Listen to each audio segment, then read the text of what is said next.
Mi smo skupina Skalp in vi poslušate oddajo Radio Aktivno. Po kar nekaj časa k skupini Skalp. Peter, zdravo. Živijo Boštjan. Opažam, da vam niso vzeli skalpa. Ne. Nič tako grozno nasilnega in nervoznega se ni zgodilo v zadnjih letih. Skupina deluje četrt stoletja, neprekinjeno. Ujej, to sem zdaj pa prvič slišal. Je kar impresivno. Četrt stoletja. Dobra. Ja, ali je enako 25 let? Točno. Ste imeli nekaj glasbenega odmora ali je bil to čas kreative? To je bil čas totalne kreative. Smo imeli čas, da smo se malo umirili in naredili nekaj zase, oziroma za našo muziko. Ker prej je bilo sem neko hitenje, pa koncerti in tako. In dol, zdaj, ki je bila ta korona, smo se pa prav lepo spočili in premislili vse skupaj. Predvsem se nam ne mudi nikamor več, kakor se nam je prej. Da smo res zdaj stari četrt stoletja in smo se umirili. No. Kljub temu pa ostajate rockerji. O, Marija, brez debate, edina legalna muzika. Se v tem času zasedba kaj spremenila? Ne, to pa ne. V vseh 25 letih ostajamo 3 isti člani in eden se je menjal, oziroma 2, ne 3. V novi skladbi, ki ste jo poslali, se del ete pa pravite boli me. Ja, to je tako generalno sporočilo, naš krik v svobodo. Čeprav pa berem, da sprva to ni nameravala biti rockerska pesem. Ja, to je res, ja. To skladbo sem jaz naredil že leta 2017 na otoku Murter, na Hrvaškem, in nisem imel nobenega namena. Tako sem se malo zafrkaval sam s sabo, igral tam v stanovanju, ker se mi ni dalo iti na plažo.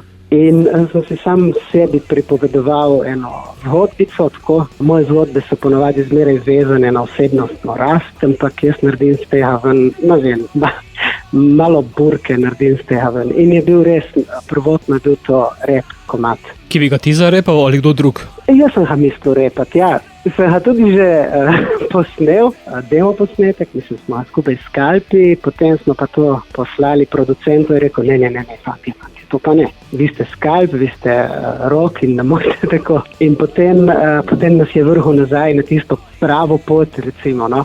Sicer ni bil tipično rap komad, seveda je žagalo zadaj in tako, no. Sam ta tekst, oziroma besedilo z izjemo refrena, je bilo tako bolj recitativnem stilu, no. Malo bolj je bilo. Jaz drugače poslušam tudi dosti rap muzike, si tudi klasike, tudi popa vseeno. Tako da smo mislili, kakšna dobra ideja bo, ampak zdaj, če pogledam nazaj, ta rock varianta vsekakor zmaga, je bolj tako zgostilna, je bolj za med ljudi. No. Če pogledamo naslov, pa vidim, da ti je vse eno.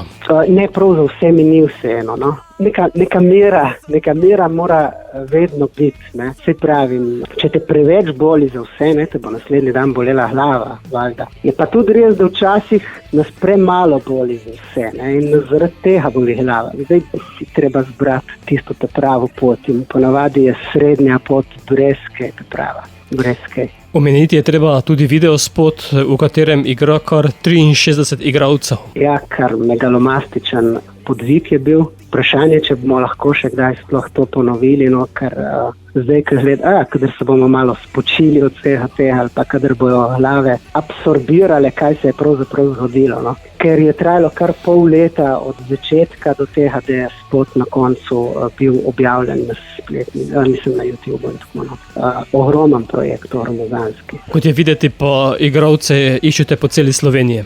Dreska je po celi Sloveniji, ja, tudi celo iz bližine Ormoža, lahko rečem. Iz Dobrave imamo zelo talentirano mlado igralko Hano Zajšek. Res veliko presenečenje za nas. Ona je bila za nas taka usodna, ker smo zaradi covida izgubili eno od glavnih igralk in v tistem trenutku sicer se je javilo ogromno nekih punc in tako se mi niso zdele prav primerne za to vlogo na meni, predvsem pa ne režiserju, ki je imel vedno zadnjo besedo pri izboru igralcev, in naenkrat mi prileti sporočilo od Hane in sem rekel, to je to. To je ta igralka, ki mi iščemo in se je res vse kloplo, boste videli. Poslušalci lahko pogledajo vse skupaj na videospotu, kako izgleda. Peter, kako pa Skalpi razmišljate naprej? Nimamo nekega generalnega plana, no.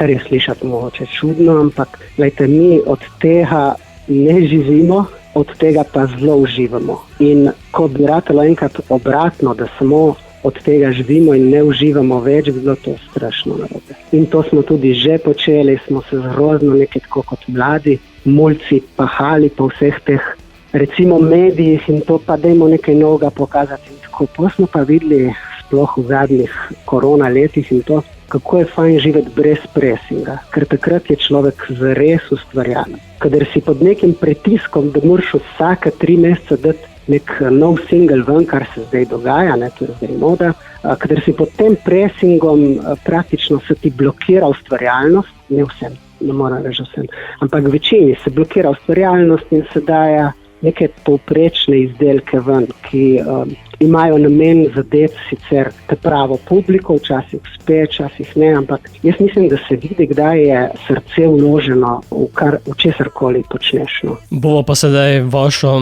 poslala tudi našim poslušalcem, zato Peter, bolite?